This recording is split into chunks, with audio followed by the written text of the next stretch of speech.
Hello and welcome to another episode of Could It Be podcast. Today we're sharing Julie's story. Julie joins us all the way from Canada and she shares her story of having one polyurethane implant put in when she was quite young. She had the implant for 30 years and had a massive list of symptoms that she encountered during that time. It was quite debilitating for her. Julie is involved in GPAC, so I will include some links in the show notes to the Global Patient Advocacy Coalition. She's sort of works in the background to help them out as much as possible. I'll put some contact details for Julie in the show notes because she is happy for women to reach out to her for some help and just to have a chat about the whole explant experience. And she's very, very helpful, very, very knowledgeable, and I'm so glad she joined me on the episode. So here is Julie's story. Welcome to the podcast, Julie. Thank you. Do you want to start by telling us a little bit about yourself and where you're joining us from today? Yes, my name is Julie Christie. I'm from Quebec, Canada. I'm in the French part of the Canada. And I would like to say to you my story about my breast implant because I got it for 30 years. 30 years. Right. Well, do you want to tell us about initially getting breast implants? Tell us about that story. Yes. I got it at age of 17 years old, and that what I remember about that, it's I was just going to see a doctor just for a natural checkup, and it was a man doctor, and he said to me that I had an asymmetry from my breast, and he said that it might be looking better if I have it equal breast for my intimity. So first I didn't want to react or say something to the doctor because at 17 years old, at that time in the 80s, we don't have computers and we don't have internet and all that. And then I was really shy and I didn't want to say to the doctor that why are you saying this, So I just not accept but just agree that maybe it was right that my intimity will not be good if I have not the same size of breast. So I said, oh, it's really easy. You just need to go see a surgeon and she will just put you an implant inside and nobody will know and you'll be just okay. So I ended up to be in a surgeon consultation. The lady that was there, she was really a good person. She was looking good also. She was really kind to me, really tried to be like a mother for me. She was really nice, kind and sweet and talking very in a good way. And she said that there will be no problem. It's easy to do. She'll just ask our government to pay for it because I was born like this. So when you're born, it's kind of a sickness. You're not normal. So they're going to pay for it. And she said to me, she showed it to me. It was a round shape. It was kind of a yellow beige color, and it was on her desk. And she took it and she showed it to me so I can touch it. And she said, "It's a really good one. It's a new one. It's a texture." Shell, so when you're gonna put it inside, it won't move, it will be perfect and nobody will know nothing about this. And that was the first thing I ended up to it because I said, okay, if no one knows, I'll take it. Because it was my biggest fear for all the 30 years I had it. I didn't want no one to know that I have a fake one. I was so shy, not even, I was even more than shy. I was really ashamed. I wanted to hide this because I'm a authentic person, and I didn't want to be fake. So I wanted to hide it all the time, make sure that no one knows. So it was really a big problem for me for 30 years. So when I took it out, eh, not only all my symptoms are gone, but especially the feeling of, oof, now I'm free, I'm natural. So that was the biggest feeling I had, to be emotionally to be free. What were the symptoms that you ended up having because of the breast implant? The first symptoms, it was immediately. I got a problem with the emotion, like depression, feeling no good. Mm-hmm. And more than that, it's that when she put it inside, it was in May 1988, and the scar didn't close. So there was a hole inside, maybe a hole, I don't know, like a, let's say, like the end of a crayon, a pencil, like Mm-hmm. a round shape. It was Yep. it was open, and the blood was coming out, the translucent liquid, yellow color, green color, and purple color. Oh. And she left me like this. Even if I went to see her, she said, "Oh, I don't know, I don't know." So she just leave me like this for 6 months. Oh my God. And so I was with 6 months a hole inside my chest, on the under the breast, and I needed to put gauze to put inside my bra to absorb all the liquid, to change it more than one time a day. And so finally in November 1988, she said, "Oh, you need to have emergency surgery because you're poisoned." But the way she said it, she said that there's no problem. I'm just gonna clean everything, take everything out, and you'll be okay. And a few months later, we'll put you another one. So I didn't question again. I thought she knows what she's doing, and she said she cleans everything. There's no worry. So she took it out, and the first thing that I should have remarked, it was that when she put it in May, I gained weight already. I was like inflamed. And when she took it out in November, I just shrink like I was usually like I was before. Yeah. But I didn't pay attention to that detail because they just say maybe you're stressed, maybe you're not in a good situation for now, because I was kind of a a love affair, when you're a kid and you love someone, but you don't know how to love, and then you Mm-hmm. break up and then you come back again. So maybe it was an emotional problem. Maybe it was your female hormone, because you're 17, you're starting to be a woman. So maybe it's all that mixed up that makes this. Yeah. And after that, uh, I left with no breast implant, and she put it back in August 1989, so Mm-hmm. close to 9 months later.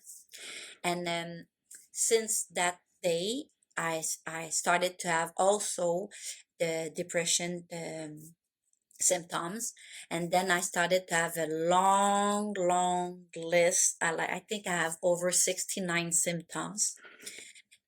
I show you. I Yeah. have a Excel document like this, Mm-hmm. and I put it all the symptoms, and I put when I have my implant all the symptoms I had, and when I took it out, what I have, and it's a miracle, or I don't know, not a miracle because it's not something like spiritual, but Mm. it shows to me that it's a real thing. The symptoms are real, and that makes me wanted to share my story, and I don't want to shut up anymore. I want to share it because if I have it for 30 years, I know what I'm talking about. I Mm. know that I've been through doctors and doctors and doctors. I went to see ophthalmologist for the nose, for the mouth, for the throat, for the ear, for the hair, for the face, for the skin, for the inside the liver, the stomach, the intestine, all those different doctors for the bone, for the muscle, for the training, for everything I went to see. And each time it was, you have nothing. Mm-hmm. Or each time you have something, but we cannot find the result because the results are negative, but you seems to have symptoms, so we don't know what you have. Or maybe you can try, so they give me different kind of pills to try. Or they say, wait for a few weeks or wait for a few months, and then it was coming back all the time. So for all those years it was like a circle, and it all ended up to be, for them, not for me, but for them, to be a psychological problem. Mm. So whatever I was saying, because they could not find something, they ended up as, you maybe have psychological symptoms. So maybe because you think this too much, you created it. So that affected me a lot in my life, because I've done because of that I've done 30 years of psychotherapy. I went to see a psychologist all the time to see, okay, maybe it's true, maybe I have a problem. So I went there all the time, but it was never something really deeply problem. Even if I scratch and look at my past, maybe it's from coming from my sister, maybe it's coming from my mother, maybe it's coming Mm. from my job, maybe it's coming from my boyfriend. You're looking for everything, but it's not there. It was maybe some problem, but was not that. So if you like, I can name some of the symptoms. Yes, please. So, Yeah. yeah, Yeah. I cannot say everything because, of course, I'll forget anyway. Mm-hmm. I'll try to start from the head going to toe to see Sure. if I can name some of them. So, the hair was falling apart, like many, many, many hair. Like if I do this, it will come like if you cut it. Yeah. Yeah. Now it doesn't. Like if I should say, to be more wrap it up, all of the symptoms I would say for now after explanted, none of them I have it. I Mm. have only a few, and I'll say it after. Sure. So for the air, that was a problem. And then if I wanted to put like spray or curl them, after an hour, I had nothing. It Mm. all disappear. It never stays inside. And even with the makeup, if you put eyeshadow, you wanted to put some makeup on you, after an hour, everything disappeared. Nothing was staying. Okay. And my nails was breaking all the time, or be double. Like I can do that, and many pieces was coming out. Mm-hmm. And on the side of the fingers, there were the skin really dry, so it cracks and it hurts. You cannot bend the fingers because it hurts so much. Mm-hmm. And any type of cream you use or medicine, nothing was putting this back. And I had the same thing with the lips, like all the lips, the skin of the lips was coming out, and it Mm-hmm. was dry. I needed to put lipstick all the times. And my nose was leaking and leaking, so I needed to use probably one boxes per day of a Kleenex. Wow. One boxes, so it's sometimes we have 300 papers inside, Mm. every day of my life. And now that it's over, now I'm gonna turn 5 year in February, so I'm 4.5 explanted. I don't know if I use one or two per year Mm. instead of per day. Yeah. It's not the same at all. And then for the nose also, when I was sleeping, it was all the liquid was coming out inside, Oh because my you're gosh. laying down. Yeah. So can how do you say when you want to breathe, but all the liquid is there, you get stuck inside. Mhm. So I had got this many times, and also I had pain in the head over here. I felt like I had a big tennis ball inside here, pressing inside so hard. I could not take it out, and in the back also, just under the cervelet. I don't know the name in English, but it's under really close where you move. Mhm. And um, um, this was not going away. It was staying like this all the time. It was terrible. And I needed to have glasses to read for the focus for the close, but I was only in the early 20. But those problems, it comes after you're 40. Mm. So it was a big problem.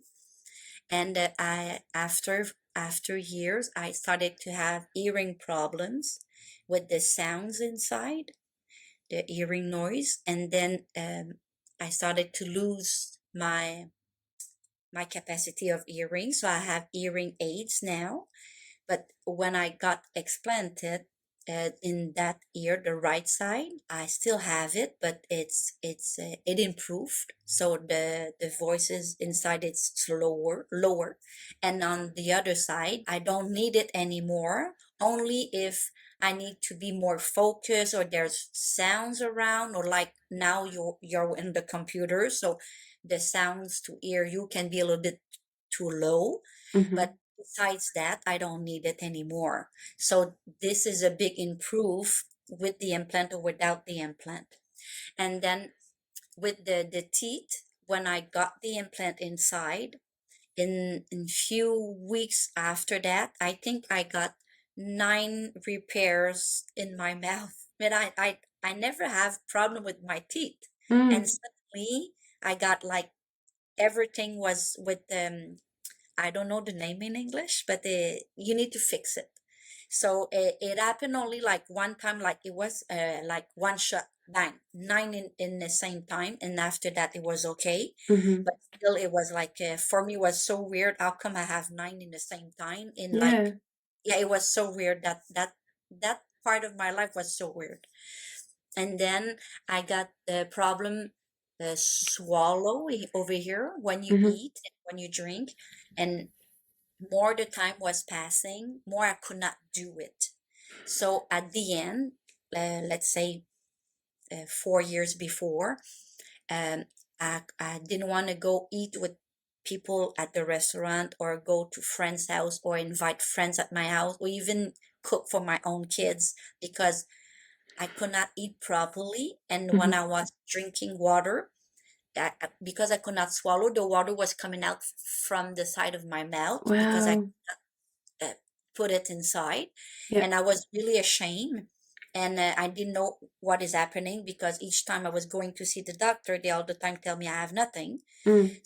Um, I didn't want to embarrass people, Yeah. and I didn't want also to be a problem for people, and I didn't want them to worry for me. So I tried, each time I have a weird problem, I try to hide it instead of sharing it. So maybe it was a mistake, but that was what I've done. I just hide my problem Mhm. because I don't want to people to get worried for me. And when I was eating, most of the time when it goes to the esophagus, it got stuck inside, and I felt I have not enough space for the food to pass, Yeah. and I was about to faint all the time, like this. Oh, I Wow. was at the table. It was terrible. Yeah. So many food. I cannot eat potatoes. I cannot eat carrots. I cannot eat apple. Like Yeah. so, more the year was passing, more I could not eat nothing. Mm. So that was a problem. And also, the stomach was all the time very, like I felt it like it was too much air inside, like you blow a balloon Yeah. inside. Was like really, Bloated. yeah, you feel big inside. You Mhm. feel like and hard, really hard. So and it was really uncomfortable, not comfortable at all for the part of the stomach and for the part of the liver, because it was on the left side, and sometimes the side of the liver, the bigger part of the liver, it's on the left side because Mhm. it's kind of a triangle shape or whatever. It's smaller on the one side and bigger on the other side. So I know it's more the liver, or so it was hurting me all the time. As sometimes that part of the liver still hurts me, but the stomach doesn't hurt me anymore, and Mhm. I can drink, I can eat, I can take so many food now, and the esophagus is okay too. All that is good, and after the biggest pain I have, it was the bone pain and the muscle. So the bone pain, it was all the bone everywhere on my legs, especially the left one.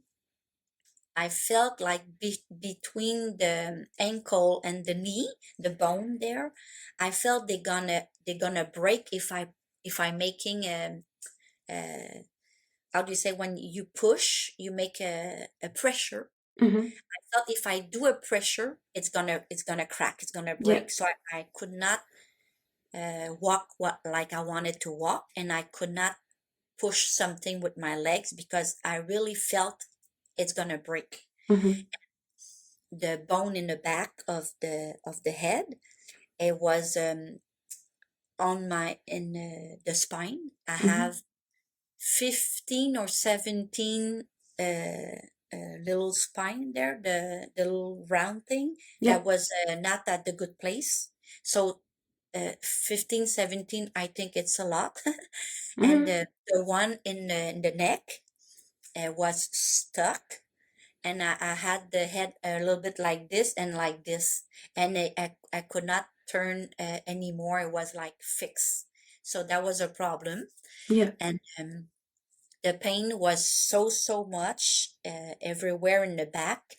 um I felt like I was like 120 20 Mm. years old because it was so much pain, and Yeah. I could not like lift up when I was sitting down, or if I was in the bed sleeping, I could not just get up.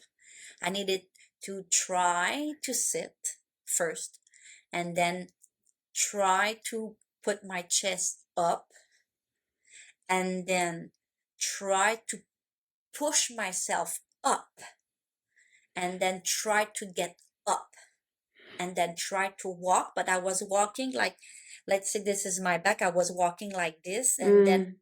walking, I was trying to put up to be straight to walk because Yeah. the pain was too much. So if you take care of a grandparents or old person, or Mhm.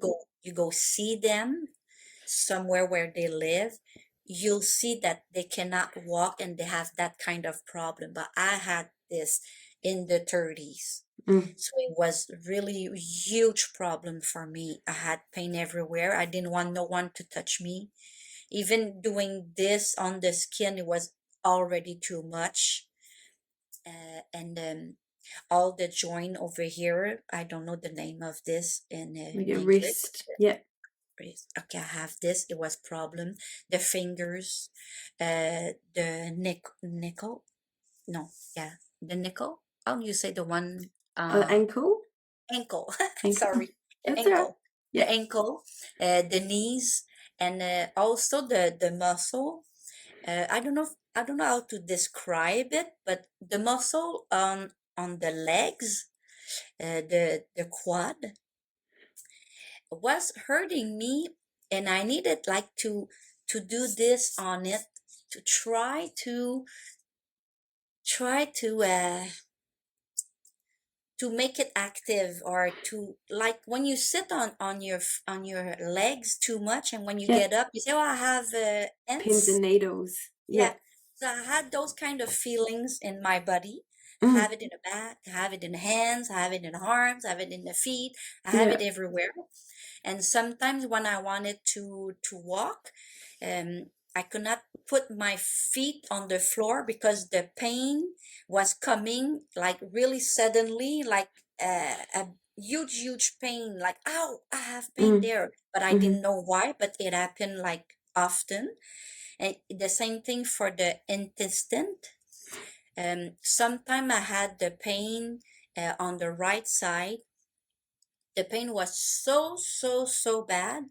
I could just bend the knee and fell on the floor because it was too much pain inside. Like it was worse than giving birth to Wow. my Okay. kids. Yeah. I had two girls and I know what it is to Yeah. give birth. And I give and I put them out naturally, like with no drugs, no epidural, So you like felt the nothing. pain. Yeah. So I felt everything, Yeah. but the pain in the intestine, oh my God, it's worst of everything else. Mm. It's really no good. So those are kind of all different kind of trouble I had. Mm. I don't know if I said everything, but I hope that if women are listening, they can refer to some of my symptoms that sometimes you don't think it can be that, like with the mouth, with the dry mouth, or with the dry skin. You don't think it can be related to it, Yeah. but it is because for me now, I don't have that problem anymore. It's the same thing also for uh drinking water, like you're thirsty. Mm-hmm. I was so thirsty I could not stop drinking, and sometimes I make funny jokes and I say it's good I don't like alcohol because Mm-hmm. I would be like a problem with that because I was drinking and drinking like it was no hands of this, it was too much.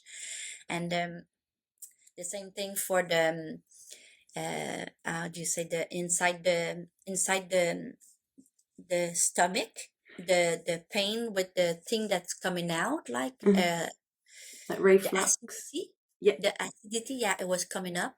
I had that many times, and each time they give me a medication, whatever it is, it never works. Mm. I tell you, nothing works, and I need to double the medication or triple the medication. But even that, it never works. So I try so many things, but it never works. Yeah. So now I'm happy because all of this is gone, and I had also the problem with the lungs to breathe. Mm-hmm. I felt that I didn't have enough space inside of me. And then I was thinking, oh, maybe it's because I was a premature baby and my Mm. lung was not good. So Yeah. maybe it's because of that.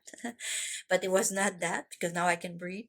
Mm. So, and I was all the time, I think the name in English is South or Sin. Like when you say Oh, sigh. sigh, Like you okay. sigh. Yeah. Yeah, like you don't like something. You all the Mm-hmm. time.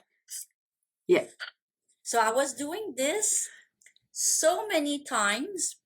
It was part of my natural breathing. So when I was in a meeting, people look at me like many times. Yeah. Like Are you annoyed? people were looking at me, um, like if I was how do you say this? If you were Uh, like annoyed or disgruntled at the meeting yes, because you were sighing all the exactly. time. Yeah. Yeah. They were looking at me like this if I was like not a good person and I Mm-hmm. was bored to be there. But it was not that, it just was my way of breathing. Yeah, you've just Also, I reminded forgot, me that I used to do that as well. Like, yeah, people would be like, "Are you okay? You're sighing a lot." But I think it was to catch up on breathing because I hadn't been breathing properly. So that's how important it is to talk about this, like you just said before. You've just reminded me that I was doing something that I didn't really think was to do with my breast implants. yeah, it's true, right? You Yeah. cannot make a link to it. You don't know after when you take it out, you don't Mm, have it anymore. It's mm. gone. Yeah, it's gone. Yeah, it's gone. Mm, And also with the breathing, I could not sleep.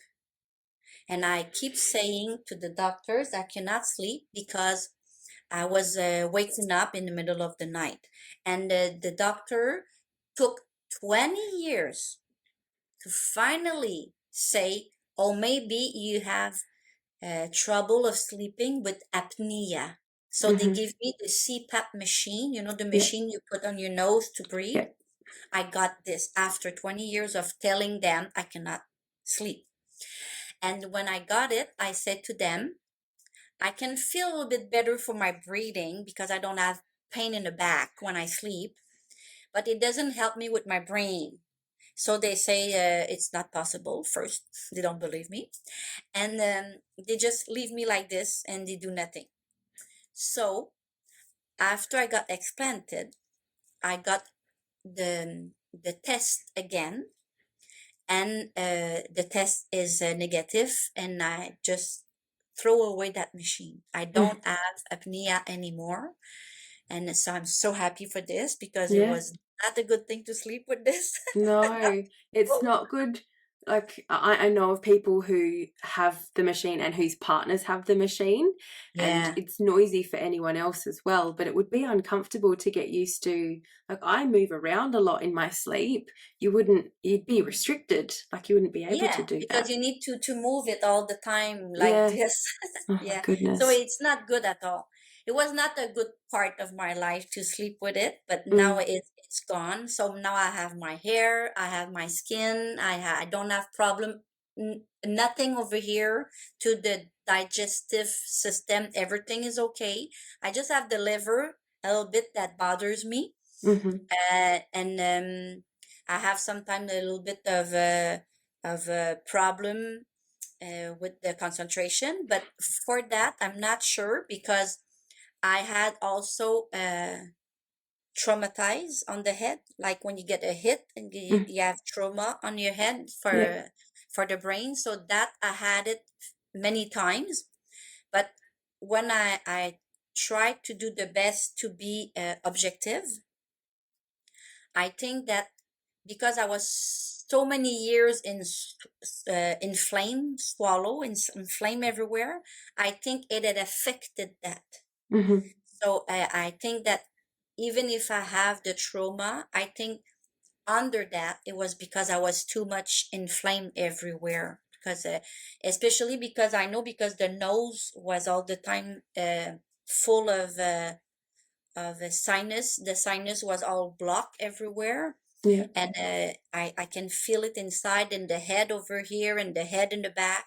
So I think I have too many things inside my head also, not only in the body. I think it goes everywhere. Mm, Sometimes I don't know if it's possible, and I ask my daughters or whatever who wants to speak with me about this. But I say one day if I when I'm gonna die, because everyone's dying, so I hope it's gonna be really far. But when I'm gonna die, I don't know if I can give my body to a research, mm-hmm. but especially for the BII, for the silicone, to if they can check everywhere if there's something that can show that it affected my body. So I would be curious about this. So I don't know if I can find a, a place where they do that kind of research. Mm, I can be I would be willing to give it away when I die to for them to make research for this. I would like that. So yeah.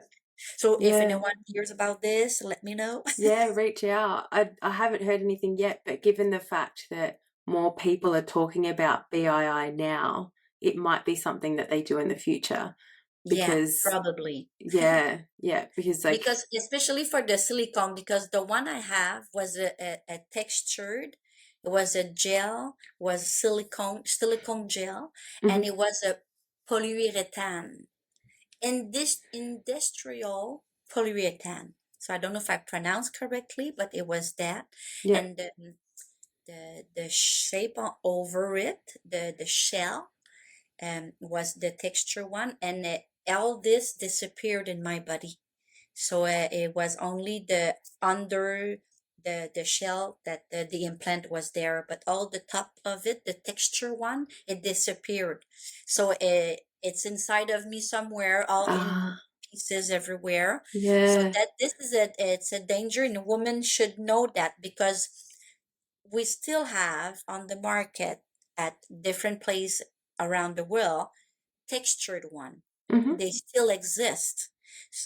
I know some places they ban the silicone one, but they still have textured, because some places they say it stays better inside and Mm. it won't move as much as the one that it's really uh Smooth.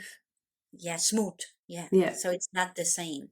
So my implant was analyzed by a chemist, and his name, probably people know him, and now is retired, but his name was Pierre Blais, and he lived in Ottawa, and he did um,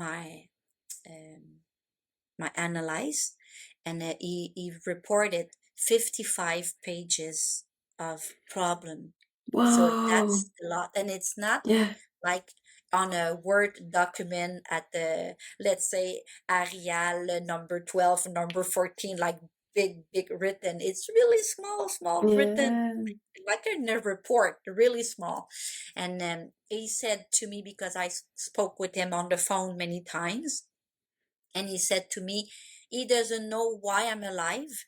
I should be dead, because what I have was a morbid implant, and I should see an oncologist many times, but my doctor, my family doctor, didn't believe nothing, didn't even want to read the email that he sent to me, and Mm. she didn't take the report also. So of course I don't have her anymore. But here we have a problem, so we don't have any more doctor. I need to find one, but I didn't find one, and not yet. And also, I've went to see another specialist. His name is Jean William Cohen Terveret. I think he's from Netherlands, but I'm not sure. I think so. Mm-hmm.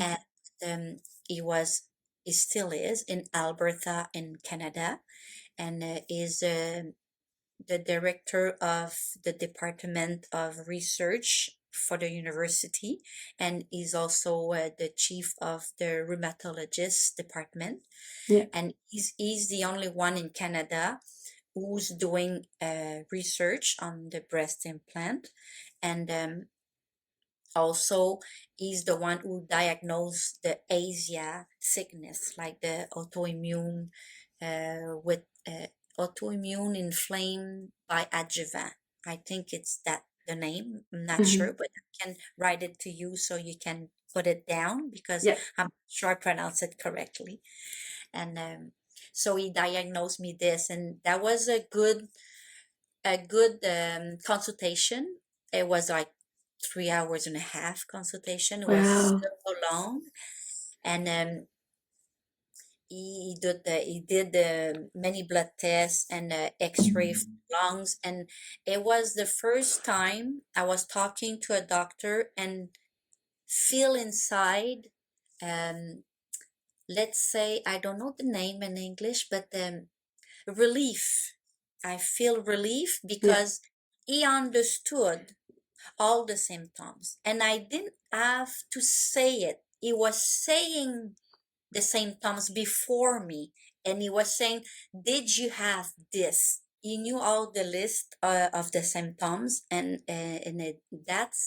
makes you feel for the first time that you've been heard and you've been believed. So it was something like really emotional part that you have, that you feel warm inside. You feel like, oh, I finally someone who knows what I'm being through. And he was really a nice person, really kind and soft and empathic also. He was really good, so I really liked him a lot. And for the surgery, I flew from Quebec to United States in Ohio, in Cleveland, Mm-hmm. and I wanted to see summity. I don't know if it's the good word, the pioneer, the first person who uh, gave up all her career to explant. So her name, most of people know her, but if not, you can go and Google her. You see that she's really good. It's Dr.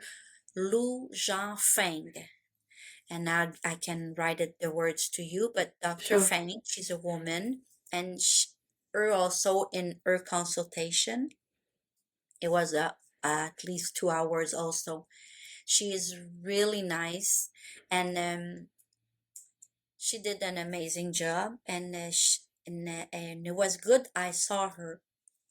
Um, I don't know if I can say this, but yeah, maybe it's okay. Eh? Uh, I've done some tests in Quebec, like ultrasounds and MRI, and everything here says I have nothing. But about 5 days later, I was in the United States doing the same exam because she asked for it too. Mm-hmm. But over there, they saw all the silicone pieces. So this was like a shock for me Mm. because in my own country, they say you have nothing. And when I go there, they do the same machine, the Yeah. same test, and they say you have all the silicone. So the doctor took a blue pen and started to mark my body. Oh, you have here, here, here, here. So Dr. Fain knows where to go and get it out. Mm. And she said to me, it's a good thing you choose me because I have so many years of experience. I knew where to look. I knew where to take out the pieces. If you take someone who doesn't have experience, they will just take everything, close, and leave it like you, and you'll still be more sick. Mm. So I was like blessed, like oh my God, thank you. And I can send you if you like the picture of the implant Sure. because Yeah. yeah, you'll see. She put the pieces that she found uh, outside the capsule and inside the capsule. And even if the first doctor in 1988, when she took it out, remember she said she took everything out because I was Mm. poisoned, but she didn't take it out, even if she say so, Yeah. because Dr. Feng found it. And even in the pathology test and in the ultrasound test, they say it. It was there. So that makes me think the importance of knowing what surgeon's gonna do the job Yes. because they can say to you or they can even write it in the report because I have my report from 88 and 89. I have it. And they say everything is okay, but it is not in the reality. Mm. So this is a big question. Like, is it because the surgeon think he's done a good job or the surgeon lie about it? I don't know. Yeah. But I know it's wrong because Dr. Frank found everything and we have it. So we cannot invent something that is not there. So Exactly. this is a big problem and this is why I want to share my story and I want to say to all the women who's listening, don't rush to take it out. Take more time, but make sure you have a real good surgeon because it can make all the difference. And this is what it is most important to have a good surgeon that you believe and that can give you proof that is he having the expertise to do it.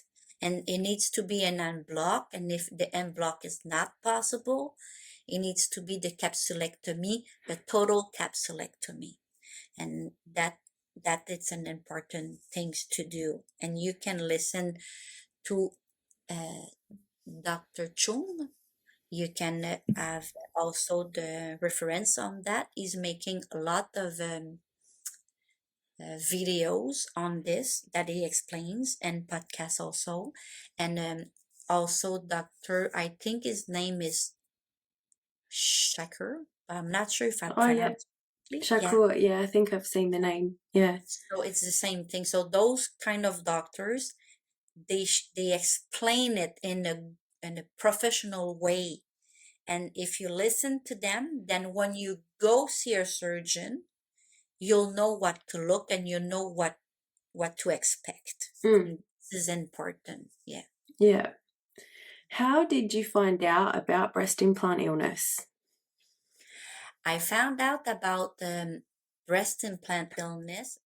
It was a coincidence because it was 2 years I was invalid. I was out of work. I was bedridden. So I was most of the time on my sofa watching TV and being so depressed and being Mm, so sick. And yeah. on TV, there was an interview, and the man who gave the interview, it was to a young lady. She was there with her lawyer, and Mm-hmm. they were talking about different symptoms with the breast implant. And that catches my attention. And I said, oh, maybe I'm bedridden and sick because I have one implant.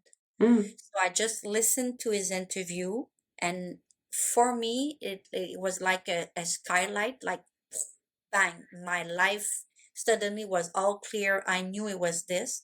And inside that interview, they give a reference to another um, TV show. It was for I don't know the name, enquête in English, like a documentary. mm-hmm. And in that documentary, I listened to it, and it was Dr. Pierre Blais, the one I spoke that did my analyze, and it Yeah. was also Dr. Feng, the one Ah, I went to see. yeah. So that is why this is when I realized breast implant exists, and those are the two doctors that I found that helped me. And now I can walk and do it whatever I want. I have a little bit of problem with the ear. That's why I wear it sometimes, but it was Mm-hmm. not that bad. It improved. And I have a little bit problem with the liver, but it improved. And for the sleeping problem, it's only the mind that doesn't stop too much. And this is a Dr. Cohen Cheveret. He said to take melatonin. Mm-hmm. Said it's better to take it 3 hours before you sleep, so it can regular your circle of sleeping. Mm-hmm. But it works, but not all the time. But still, it improves. So beside those problems, I don't think I have any more problem with my health. And that for me, like it's amazing. I can That's live. it. Yeah, because you had your implant for 30 years, so you were sick for that long. Yeah, that's too much because this is 2/4 of my life, Mm, and it's all my young years that I lost. That makes me really sad when I think of it because mm, those are the years that you could do so many things, but I was all the time being stopped because I have too much health problem. yeah, Yeah. And I could not get it anymore. Whatever I do, I cannot go back. yeah, So the only thing I can do is to share yeah. my story to take the sadness of that and change it into, okay, now I'm gonna speak up. And I write my book also, so it's not real, it's not released now. We cannot buy it, but it's done. And Mm-hmm. I hope to have it maybe this next year or soon. It will be in French, but if I can do it also in English or maybe other languages, I'll be so Mm, happy to just share the story so people know. And I have also um, conferences that I will start doing in few months, so I can teach people also. And also I wanted to help women more because I see they're really healed and they really have pain, and they have sometimes difficulty processing this problem, whatever, if it's because they're like me, they have too much pain when they think about the hurt they've done to themselves, mm, or the hurt about people that passing through their life and saying bad things to them when they see the doctors, or they cannot accept themselves with the new breast, Yeah. with or without, or now it's smaller, now it's softer, now it's smooth, it's going down, it's going up, there's no more. Also, some people, they don't have any more. Yeah. So I prepare some activities to do with women. So I'm gonna do meditation, yoga, and uh, art craft, and written also. So I mixed different things together Hmm. to like a complete day, like let's say like 9 to 5, just a small group of women, so we can talk and do something to grow from this, to take something better from this and leave what hurts us too much. This Yeah. is what I prepared to do. That's amazing that you do that. I think it's super important. And I think that's where, like, where we don't have access to, like, almost like a women's healing circle that you do, that we have things like podcasts, YouTube videos, Facebook groups where you're sharing that together, because there will be somebody new that comes into those Facebook groups or into those circles, and they're feeling like they're not alone. And then, like, I have never met a community that's more supportive. Like, everyone just supports everybody, and like the amount of people that I'll reach out to and say, like, would you like to be on the podcast? And so many people say yes, because they want to share their story, make sure other people aren't feeling alone, give like any kind of advice along the way as well. And like that's yeah, one positive thing that we can take from this whole experience is the fact that we're now making friends across the globe, and we're helping Yes, people. it's true. Yeah. It's true. Yeah, we're helping all each other. We This is the strongest community I ever met. We're all stuck together and we're helping each other. We have I don't know if the name in English is okay, but it's sorority. Yes. Yeah. Yeah, it's a good word. Okay. We have this really strong. So it's a good thing we found each other. Yeah, That's a absolutely. good thing. On the topic of helping people, do you have any advice for somebody who is explanting? Like, was there anything that you bought or that you did around your surgery that you found helped you? The thing I've done, because I went alone, so I had nobody with me. So I've done that. My baggage was the lightest weight, because after the surgery you cannot lift. Yeah. So I prepared already. It needs to be really little and really light. And when I took the plane, I already typed the information that I needed to have help at the airport. So they Hmm. have someone waiting for me with a wheelchair. So I thought of this, and that was really helpful, because the man was or the woman, whoever it was, took the baggage for me, sit me in the wheelchair, so I didn't have to stress for nothing. I didn't have to lift up nothing. That was really good. And I took a small carry-on bag, so I have it with me in the plane. I don't need to go down and wait to get my baggage. So, and and I prepared myself before, because you cannot move your hands for at least 2 weeks. Mm. You need to put it tight around you if you want to heal properly. So I prepared myself at home before, so I strap up my arms like if I was already explanted, even Yeah. if I was not.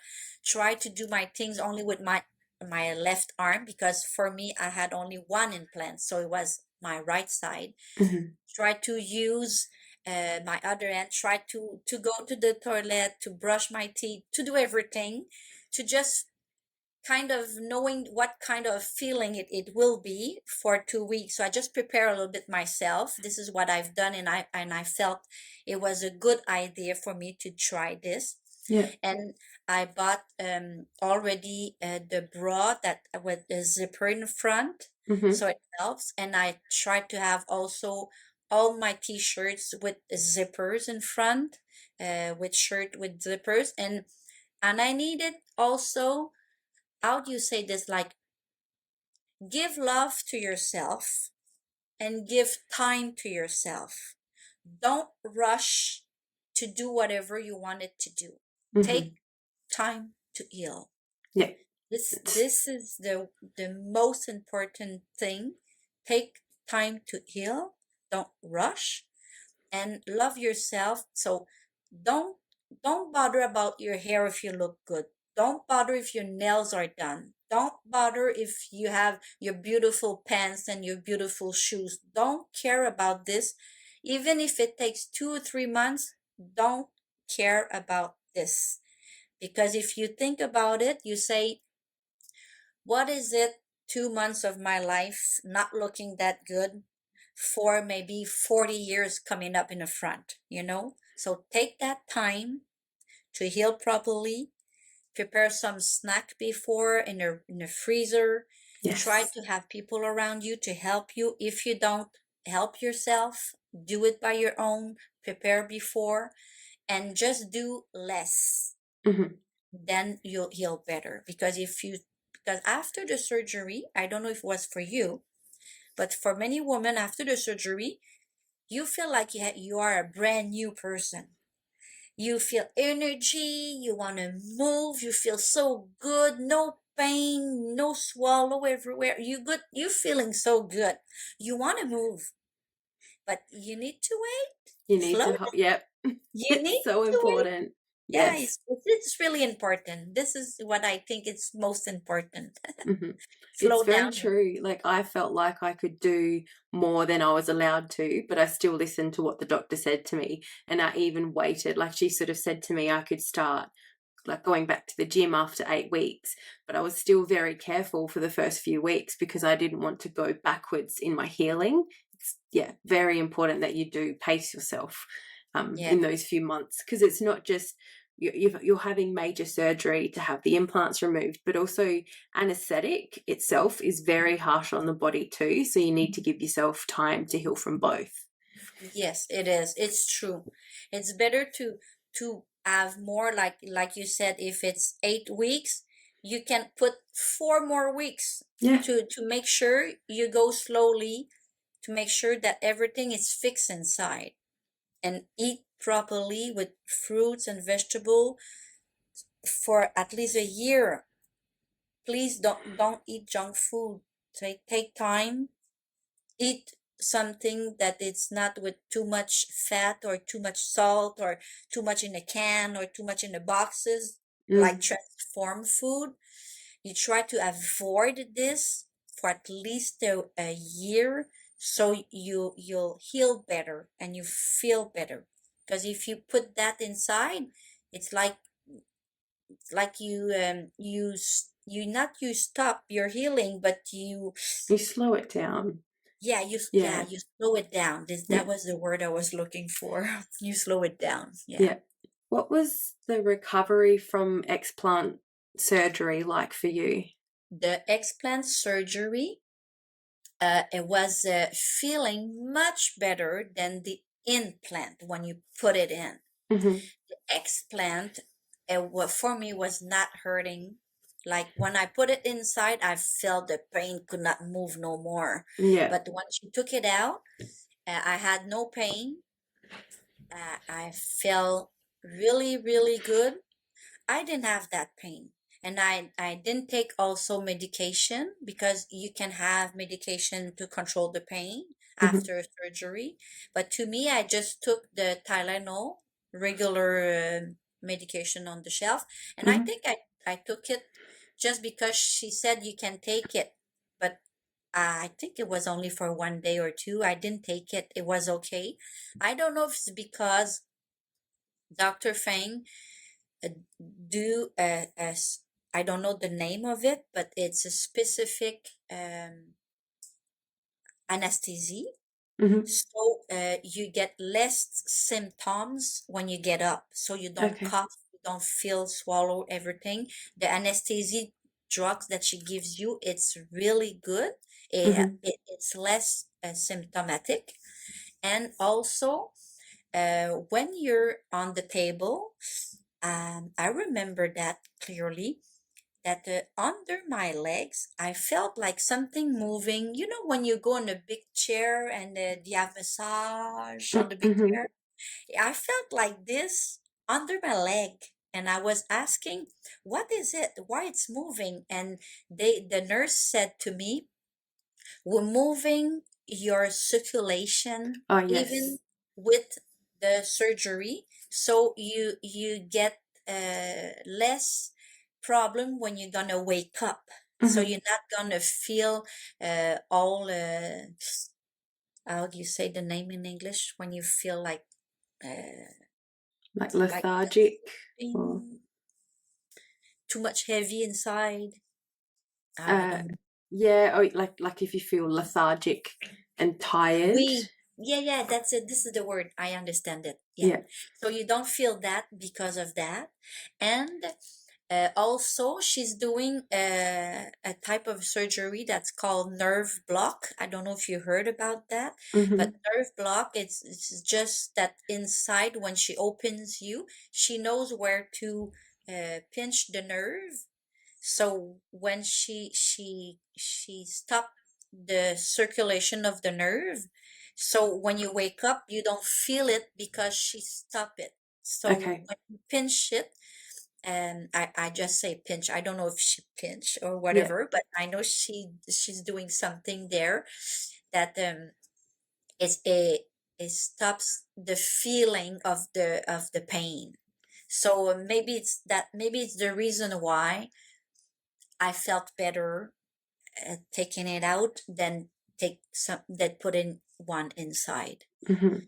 Yeah, and then that Yeah. was good. Yeah, and I was just like you. I waited more than two months to start doing something. Yeah. Yeah. Yeah, I I preferred it. walked straight away. I waited until she sort of said I could sit on a stationary bike.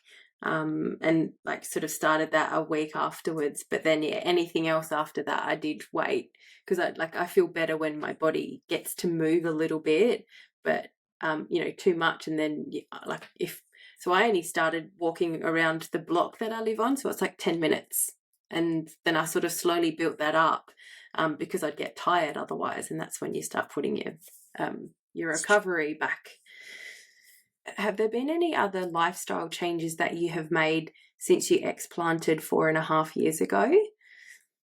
Yeah. Yes, everything changed because I can walk, I can work, I can walk, I can run, I can do whatever I have. I can eat, I can sleep, I can go to the restaurant. Like all my life was stopped before I get explanted. Hmm. I was bedridden. I was really sick and in pain, really deeply in pain. So now, like everything is normal. I wish I was 25 again.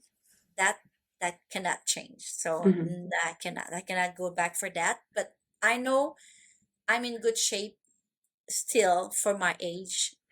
But I wish I could be better. Yeah, Yeah, don't we all? that's the change.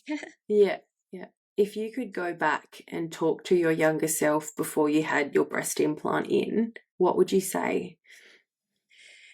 If I was going back at 17 years old, I would probably uh, uh, say to the doctor that he's wrong telling me that my intimate life will be not good with two unshaped breasts. And I would say I don't need that. I would have respected my inner side that I feel I need to be real and not to be fake because Hmm. I've suffered not only physically but emotionally and for self-esteem for Yeah. 30 years, knowing that I was having a breast implant inside of me. I feel ashamed. So if Hmm. I needed to go back, I would say, please don't go there because you're not going to be happy. Yeah. Going back to when that doctor said to you, like that you had different shaped breasts, was it Yeah. something that you had noticed yourself and that you were worried about before he said it? I think I noticed this, but I don't think it would bother me like too. not to have an intimate life. Mm. I don't think it would at that time bother me that much. I Mm. think I just notice and well, live with it because I could not do nothing with this. And if there was a problem, probably I would have wear something inside my bra just to Yeah. fix it better, to fix it equal, I mean. Maybe I don't know because at 17 I did nothing before. And I didn't pay attention to that as much. Mm. I don't remember that. No. So Yeah. I think it's him who make me feel. Yeah. Yeah, I think it's his word and his eye looking at me that make me feel not good. Mm. Yeah. And I that's think not I'm not the right. only one. I think many women is like this too. If women go back in their life, who said something to them, I think many of us we have that problem. For sure. You're No, very nice to invite me in your podcast. I really appreciate it. thank And you. I think I've said everything about my life, and I hope I didn't say too much. No, I hope perfect. um, I hope people like it, and I hope people understand me correctly with my English. So if there is anyone that's listening today that would like to get in touch with you, how can they do that? Oh, they can reach out to me on Facebook, and then they can message me with the private message. I all the time take the time to answer to everyone because I think it's important to listen and to guide someone if they need help for something. Mm-hmm. And if there's something they really need, I can after that give my email address because sometimes I send document when they need some. I Yeah. found some link too. I can give them references, but they can go especially on the website of JPAC.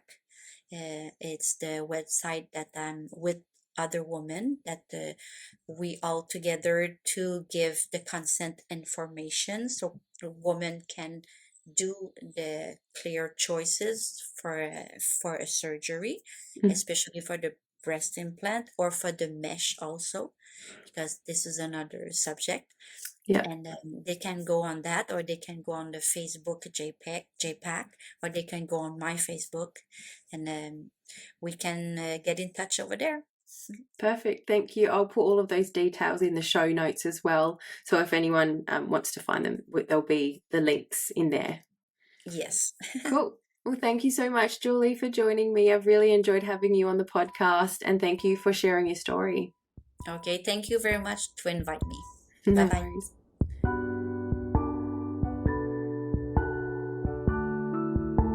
This podcast shares my own experience and research. I'm not a medical or health professional. You can find me on Instagram at CouldItBeII podcast. Thank you to my incredibly talented partner Jacob Tengdale for the intro and outro music. All recording, editing and artwork is done by me. Thank you for listening.